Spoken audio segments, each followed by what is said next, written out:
Hi everyone, and welcome to another LiveSafe tool video.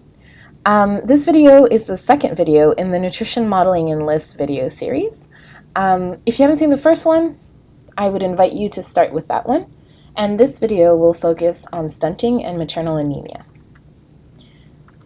So if we start with stunting, you can see with this image from the LiST visualizer, which allows us to see all of the linkages that lead to stunting or that either are affected by or that stunting affects.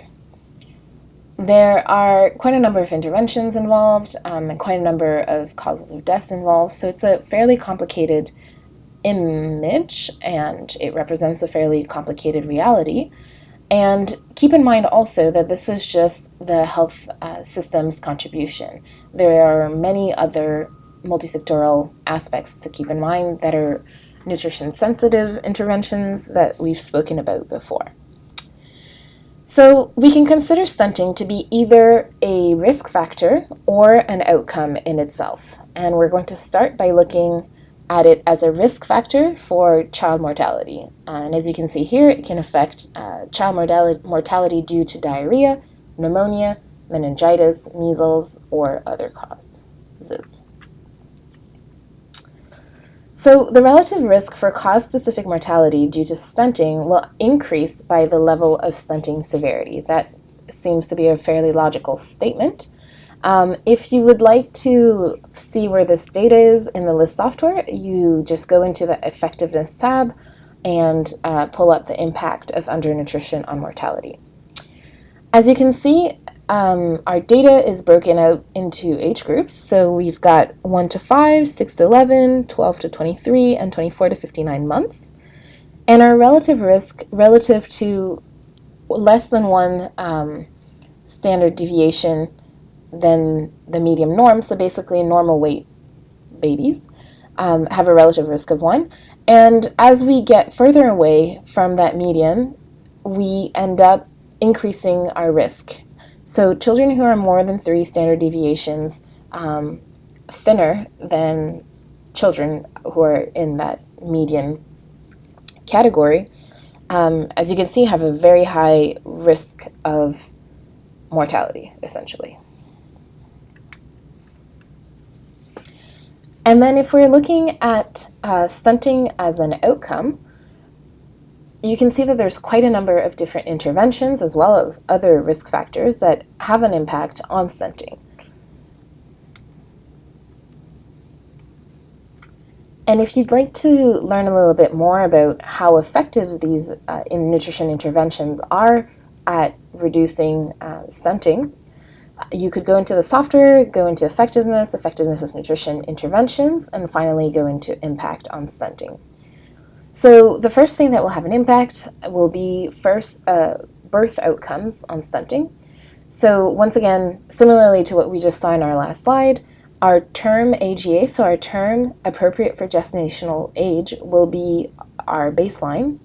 And the relative risk for becoming stunted this time, not for mortality, but for becoming stunted, will increase as we get further and further away from being a baby who's born at term and appropriate for gestational age. So if you're born at term and you're small for gestational age, that's a slightly increased relative risk.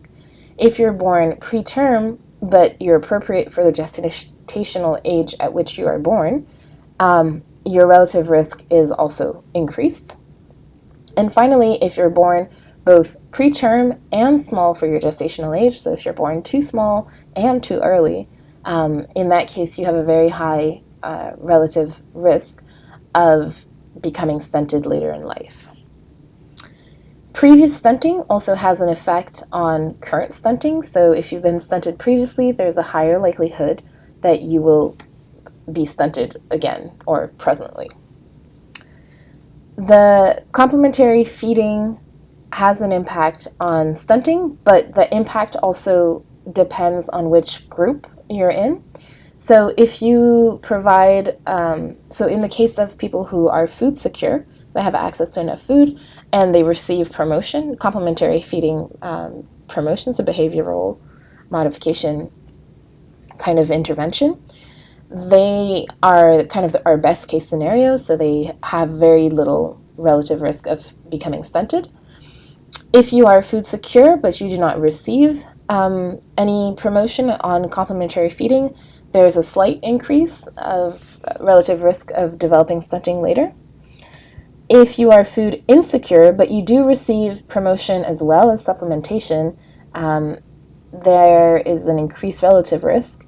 And then our worst case scenario is if you are food insecure and you do not receive either promotion nor supplementation, then your likelihood of becoming stunted is relatively higher. Diarrhea also has an impact on stunting. So if you are unfortunate enough to be exposed to multiple incidences of diarrhea, then that will have an impact on the likelihood of developing stunting later in life. And zinc supplementation will tend to reduce the likelihood that you will develop stunting later in life. So moving on to maternal anemia now. Just as a reminder, the WHO target aims for a 50% reduction in anemia in women of reproductive age. So that's not necessarily pregnant women, it's all women. So we're going to start first with the non-pregnant women. So non-pregnant women who receive a household protection against malaria through insecticide-treated nets or indoor residual spraying, that has an effectiveness of 0.117. And the affected fraction will be the percentage of women who are exposed to falciparum, so who are exposed to, who are in regions where malaria is endemic. Another way of approaching it, so you could be protected against anemia by not getting malaria or by developing or receiving more iron in your diet or through fortification or supplementation, or both, ideally. So blanket iron supplementation or fortification means all women of reproductive age will be consuming iron supplementation or fortification. And the effectiveness of that intervention is relatively high, so we're looking at 0.61 if all women were to receive this blanket iron supplementation or fortification. And if we look at interventions that focus exclusively on pregnant women, we're looking at protection against malaria, whether it be through ITNRS or through intermittent preventive treatment for malaria during pregnancy. So similarly, we have our same 0.17 as before. And then the effectiveness of iron supplementation, whether it be through the blanket iron supplementation fortification or the specific iron supplementation in pregnancy, any form of iron supplementation has an effectiveness of 0.67, so relatively high. So all of these are the interventions that exist in LiST that will affect maternal anemia, or the likelihood of getting maternal anemia.